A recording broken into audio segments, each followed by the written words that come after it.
Damaikan hati, sejukkan jiwa. 107,7 FM Radio Suara Nabawi Pasuruan.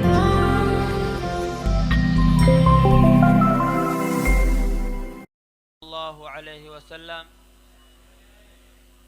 talabul halal wajibun ala kulli muslim.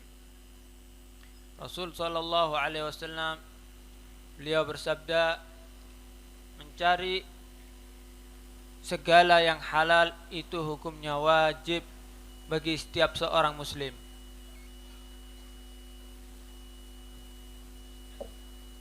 Bagi seseorang yang muslim baik perempuan ataukah laki, wajib mencari baik nafkah ataukah semua yang ada perintah dari syariat, mencari yang halal. Perkawinan beda dengan zina. Karena ada akad, maka hubungan antara lelaki dan perempuan itu menjadi halal. Begitu juga dalam harta, Allah Subhanahu wa ta'ala perintahkan kita untuk mencari yang halal, untuk bekerja di tempat yang dijamin halalnya. Kerja di tempat pabrik khamar, nah, ini pasti haramnya. Tidak boleh kerja di tempat-tempat yang di situ berbentuk maksiat. Nah, kerja di tempat misalnya menjual kaset-kaset ya dangdutan yang berbentuk maksiat, ya buka aurat, itu juga termasuk dosa haram. Setiap segala sesuatu yang di situ melanggar syariat, maka haram dipekerjakan untuk jual beli. Ya, setiap segala hal wajib bagi seorang muslim dan muslimat untuk mencari yang halal. Allah Subhanahu wa ta'ala dalam ayat Al-Quran sering kali untuk memperingatkan kepada para manusia untuk mencari makanan yang halal. Di antaranya Allah Subhanahu wa ta'ala berfirman, "Kulu minat thayyibati wa'malu shaliha." Makanlah daripada makanan-makanan yang baik, yang halal, yang tidak campuran dengan yang haram. Setelah itu Allah Subhanahu wa ta'ala sebutkan wa'malu shalihat, baru beramal soleh. Kenapa? Karena seseorang ketika beribadah tapi makanannya haram, amalnya sia-sia.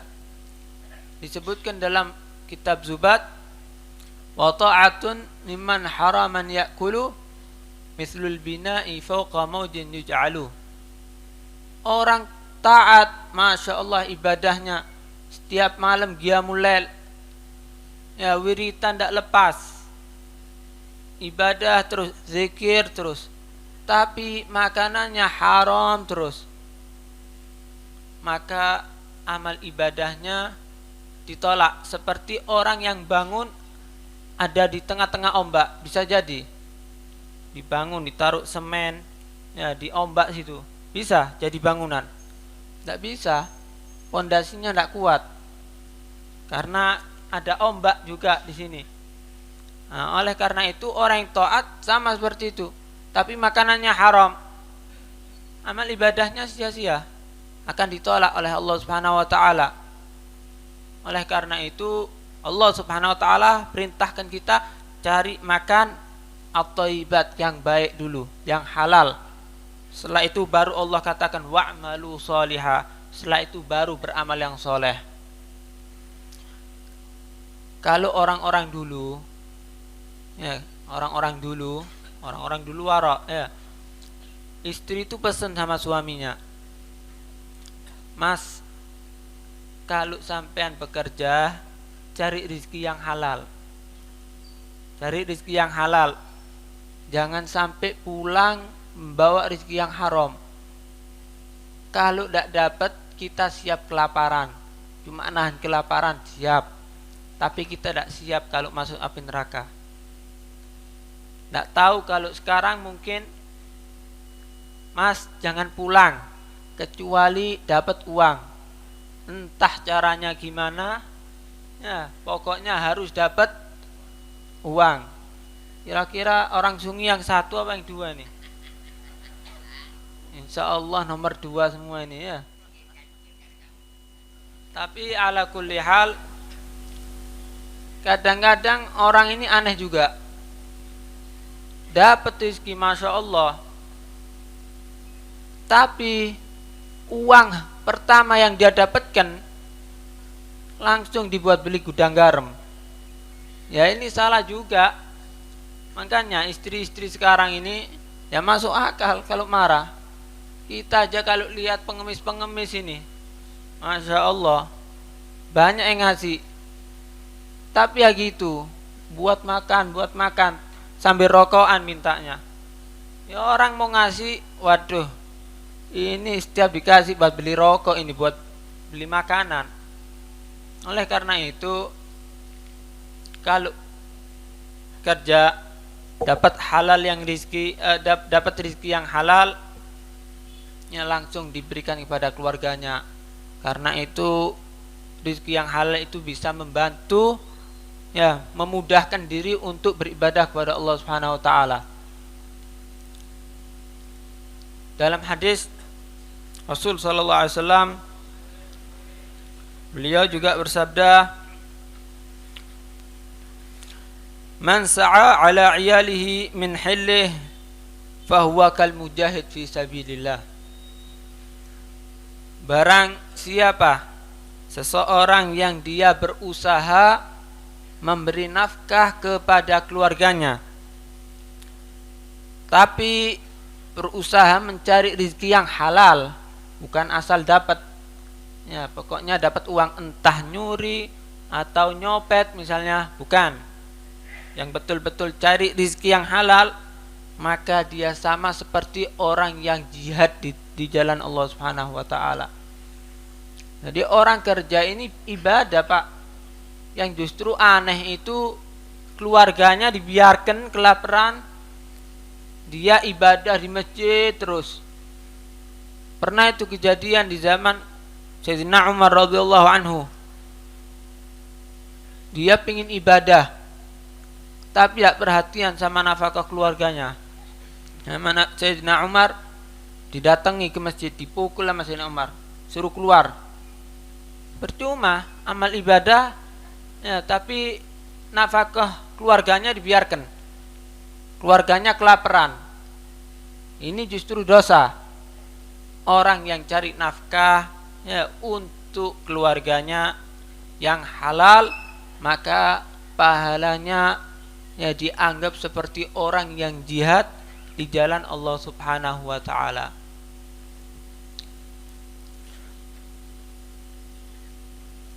Barang siapa wa man talaba dunya halalan fi afafin kan fi darajati syuhada. Seseorang yang mencari di atas dunia ini yang halal, dijamin pasti halalnya, maka kelak di hari kiamat akan dikumpulkan bersama para syuhada, ya, orang-orang yang mati syahid. Ya, jadi sama seperti orang jihad, orang yang mencari nafkah tapi yang pasti halalnya. Oleh karena itu, jangan asal pulang kemudian uangnya hasil curian dikasihkan keluarganya. Akhirnya keluarganya kayak setan semua, malas semua ibadah. Nabi bilang, man akalal halal ata'at jawarihuhu sya'a am abah. Orang yang makan makanan halal itu akan menarik dirinya untuk mudah taat kepada Allah Subhanahu wa taala. Enak, ndak males. Ya, tidur, bangun, ndak digandeli sama setan, ya. Seger bangun itu. Tapi kalau orang yang maksiat, ya dalam arti makan makanan yang haram, asad jawarihuhu sya'a am aba, hawa nafsunya kepingin maksiat terus, ya mau ndak mau sudah, ya sebelum tidur makan makanan haram, ditambahi lihat TV, ya, bangun insya Allah jam 8, ya insya Allah jam 7, mentok jam 6. Oleh karena itu, orang yang makan rezeki yang halal itu juga memudahkan diri, memudahkan hawa nafsu kita untuk mudah taat kepada Allah Subhanahu wa taala. Sebaliknya, orang yang dia itu makan makanan yang haram akan mempersulit dirinya, ya hawa nafsunya untuk semangat ibadah kepada Allah Subhanahu wa taala. Rasul sallallahu alaihi wasallam beliau juga bersabda, "Man akala al-halal arba'ina yauman." Barang siapa seseorang yang dia itu makan makanan yang halal selama 40 hari, maka nawwarallahu qalbah, Allah akan memberi cahaya di hatinya. Yang merasa hatinya kotor, kepingin hatinya bersih, gampang ya, cari rezeki yang halal. Insya Allah kalau istiqomah selama 40 hari, ya hatinya menjadi munawwar, bersih, ya ibadah semangat, ngaji semangat. Kalau orang hatinya bersih, waduh, insya Allah semua ibadah semangat sudah. Nah, kalau makanannya haram, haram terus, kemudian tobat, ya mungkin lebih dari 40 hari, ya tahan, terus istiqomah, masih susah cari rezeki yang halal, ditahan, cari rezeki yang halal setiap waktunya. Insya Allah hatinya akan dibersihkan oleh Allah Subhanahu wa taala, sehingga amal ibadahnya teratur, amal ibadahnya terjaga, semangat dalam ibadah kepada Allah Subhanahu wa taala. Kemudian wa ajrayana bi'al hikmah min qalbihi ala lisanih, akan menjalankan atau mengalir sumber-sumber hikmah yang ada di hatinya keluar dari lisannya. Subhanallah, orang kalau sudah itu hatinya bersih, omongannya itu pasti hikmah. Ya, pasti hikmah, walaupun kadang bukan orang thalib ilm, bukan orang yang cari ilmu. Tapi kalau sudah hatinya bersih, dia itu yang diomongkan selalu hikmah. Sudah jangan ghibah, dosa-dosa. Ya, kemudian selalu menasehati saudaranya barangkali kena musibah, selalu hikmah omongannya kalau orang sudah hatinya bersih ini. Dalam hadis dikatakan, juga ada riwayat yang lain, zahadahullahu fid dunya, Allah akan memberinya kezuhudan di atas dunia, bisa zuhud. Kalau orang dia itu makanannya halal, tidak mau yang haram, lama-lama mau makan yang haram ini apa, jijik, kotor, ya zuhud, dia tak mau, menjauh, melihat segala yang haram itu merasa apa, kotor, ya najis, jijik, nah, harus kita jauhi. Subhanallah, kalau orang emang makanannya halal, semua amal ibadahnya akan dimudahkan oleh Allah Subhanahu wa taala. Ada yang tanya, Gimana cara orang ini kepingin bisa bangun qiyamul lail? Disebutkan dalam satu bait, salah satun liqiyamil laili qad syuritat qailulatun qillu aklin tarku isyani.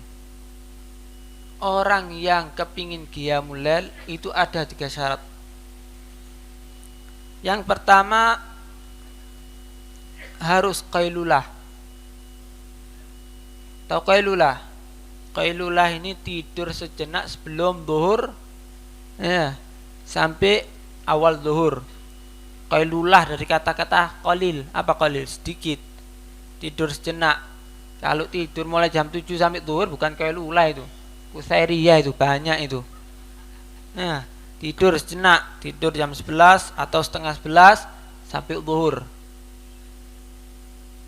Kemudian qailulatun, yang kedua qilu aklin. Makannya jangan banyak-banyak. Mau tidur malam entek 3 piring. Ya ngorok. Ya. Mau tidur makan sedikit aja, jangan banyak-banyak. Ya, 1 piring. Ya, seperti biasanya sudah. Antara tidur sama makan anggap 2 jam. Itu juga kesehatan penting. Orang yang habis makan langsung tidur ini kena penyakit biasanya. Ya, sumber penyakit tidak boleh. Orang habis makan malam langsung tidur tidak boleh. Ya, setelah 2 jam lah. Ya, makan jam 8 tidur jam 10. Itu yang kedua, makannya dikurangi sedikit. Yang terakhir tarku isyani, meninggalkan maksiat. Sebelum tidur nongkrong ghibah ya. Waduh, ambil rokokan di warung. Ngomong noiki, ngomong noiku. Ya ghibah sana ghibah sini. Ada yang lihat TV, delok film barat. Ya enggak. Ayu-ayu. Akhirnya tidur, bangun ndak kuat, kalah ambek setane, digandeli matanya, ditarik. Oleh karena itu 3 ini diamalkan kalau kepingin qiyamul lail. Pertama qailulah, yang kedua makan yang sedikit ya, jangan terlalu sedikit, sedang-sedang ya. Yang terakhir meninggalkan maksiat. Termasuk juga podo ae ya, makannya sedikit tapi yang dimakan haram. Ya kebablas. Enggak iso tahajud, enggak bisa qiyamul lail. Ya, makanannya yang halal. Kemudian setelah makan, ya jangan maksiat, ya jangan ghibah, jangan nonton TV. Ya, langsung tidur. Insyaallah bangun jam 3. Ya, sebelum tidur.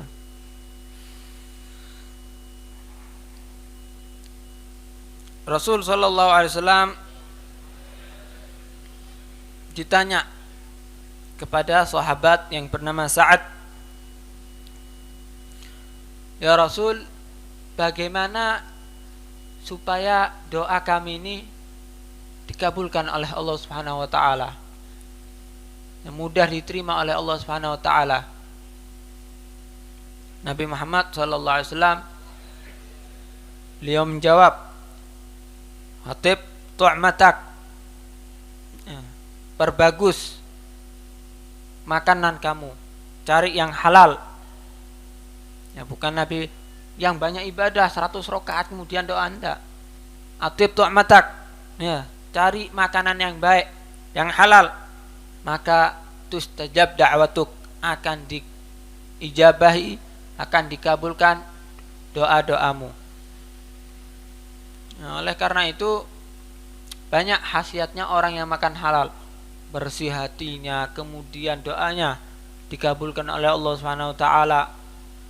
Oleh karena itu cari rezeki yang halal supaya mendapatkan fadilah tersebut. Ya. Rezeki ini seret terus. Makanan ini haram tok, tidak tobat-tobat. Kemudian minta sama Allah, ya tidak bakal diterima. Oleh karena itu, ya tobat. Ya, yang biasa makan haram, tobat, makan yang halal. berjalannya waktu, insya Allah kalau sabar akan diberi kemudahan. Ya, selalu berdoa kepada Allah Subhanahu wa taala. Kenapa? Nabi bilang, orang yang makanannya halal itu akan dikabulkan doanya. Percuma kalau makanannya haram. Sampai dikatakan dalam satu hadis, orang yang beli pakaian misalnya 100.000, ya gamis 100.000. Uang 100.000 ini ada yang haram 10.000. Ya, jadi 90.000 murni halal. 10.000 hasil colongan, hasil curian, dibuat beli gamis, dipakai buat sholat, tidak diterima sama Allah Subhanahu wa taala. Percuma. Ya, doa tidak diterima sama Allah Subhanahu wa taala. Allah tidak menerima orang yang makanannya haram. Zalim. Ya, orang nyuri enaknya, habis nyuri minta-minta. Tidak dikasih oleh Allah Subhanahu wa taala. Jaga makan makanan yang halal juga. Lebih penting ya daripada zahir kita. Makanan ini ya pengaruh ke batin, akan mengotori hati. Kemudian makanan itu bercampur dengan darah, kemudian ya jadi vitamin anggota tubuh kita, di anggota tubuh kita. Kalau dari yang haram, haram semua isinya tubuh kita. Harus makan makanan yang halal supaya selamat di dunia maupun di akhirat. Kalau orang ini pokoknya makan, ndak mau cari yang halal, wis pokoknya induk duit, ya tak buat nafkah, tak buat makan sama keluarga. Katanya Nabi Muhammad SAW, orang seperti ini, man lam yubali min aina iktasabal mal, orang yang ndak peduli, pokoknya makan, entah dapat dari mana, kerja apa, pokoknya dapat makan udah, ya dapat uang, dapat harta. Lam yubalillah min aina adkhalahun nar, maka Allah Subhanahu wa taala juga tidak peduli dia mau masuk neraka yang mana, terserah. Ya tutup, surga ini tutup, yang dibuka pintu-pintu neraka ada 8. Sakarepe mlebu sing ndi, gelem sing ndi. Ya bingung. Nen rokok kabeh pilihane. Ya Allah Subhanahu wa taala juga seperti itu. Kalau orang yang makan makanan tidak tahu yang mana yang halal yang haram, pokoknya dimakan udah, Allah juga tidak peduli. Tak buka kabeh pintu neraka, terserah sudah mau masuk yang mana. Kalau pilihannya neraka surga, enak, milih surga kabeh. Tapi yang dibuka ini pintu-pintu neraka. Ini sama aja, Allah Subhanahu wa taala tidak peduli mau masuk yang mana di antara pintu-pintu tersebut. A'udzubillahi min dzalik. Rasul sallallahu alaihi wasallam beliau juga bersabda, kullu lahmin nabata min haram fannaru aula bih. Setiap anggota tubuh, daging yang ada pada tubuh kita, yang dia tumbuh besar karena sebab makanan haram, maka neraka lebih pantas baginya. Orang di neraka ini, Pak, di neraka ini, api neraka, bahan apinya itu jasad manusia. Kalau sekarang gasnya diopong, keluar apinya. Kalau di neraka yang dibuat bahan untuk menyalakan api itu manusia. Nabi Muhammad bersabda, orang yang makan makanan yang haram, maka ya dia akan masuk neraka. Juga dia akan menjadi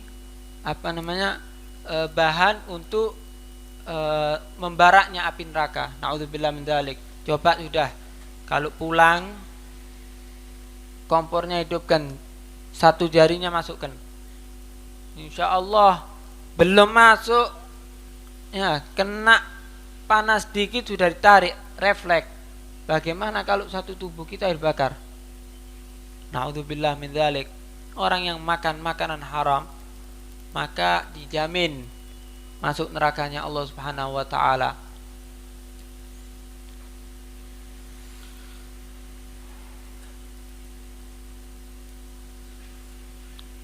Terakhir,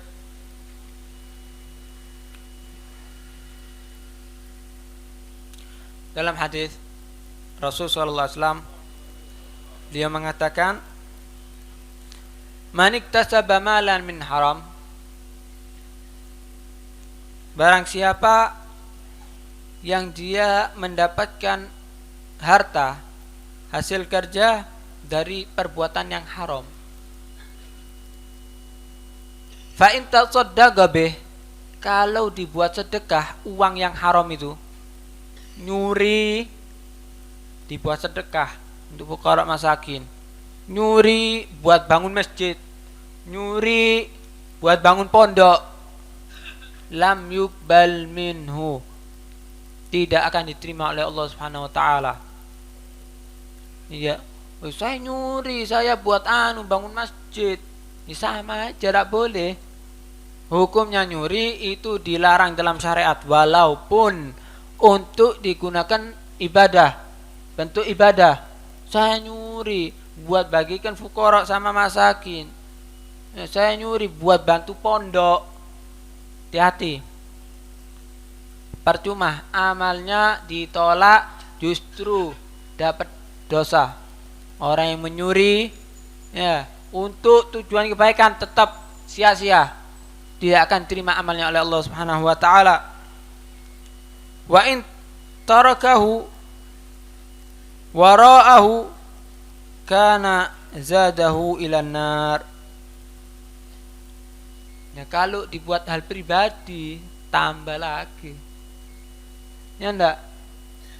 Kalau dibuat pribadi, waduh, tambah lagi, sudah masuk neraka. Oleh karena itu tidak bisa segala yang haram diperbentukkan untuk ibadah kepada Allah Subhanahu wa taala. Tetap tidak bisa. Ya, untuk dirinya, untuk keluarganya, untuk sedekah, ya, untuk masjid, semua itu harus uang yang halal. Ya, ngasih masya Allah undangan-undangan, tapi tidak tahu uangnya misalnya hasil curian, ya tidak dapat pahala. Tambah dia mendapatkan dosa, yang makan ya dari uang tersebut akhirnya juga dapat makanan syubhat, akhirnya hatinya kotor semua, kasihan keluarganya, tidak tahu apa-apa, anaknya dibelikan susu, uangnya haram semua, ya akhirnya besar suruh sholat, bapaknya yang diamui, tidak boleh lihat TV, bapaknya yang diamui. Ya, itu banyak yang terjadi. Makanannya apa? Makanan haram. Oleh karena itu jadi orang itu yang wara', yang segalanya dalam urusan itu paling hati-hati, jangan kebablasan. Ya, pokoknya makan udah, ya, pokoknya bisa ngasih nafkah keluarga, jangan. Ya, orang-orang perempuan juga gitu.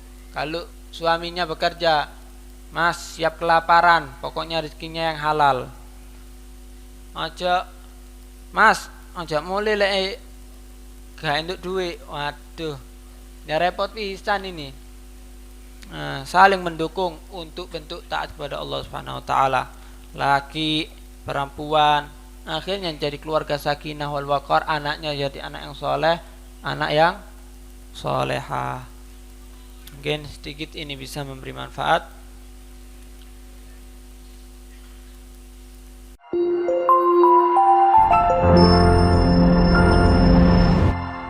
Damaikan hati, sejukkan jiwa. 107,7 FM Radio Suara Nabawi Pasuruan.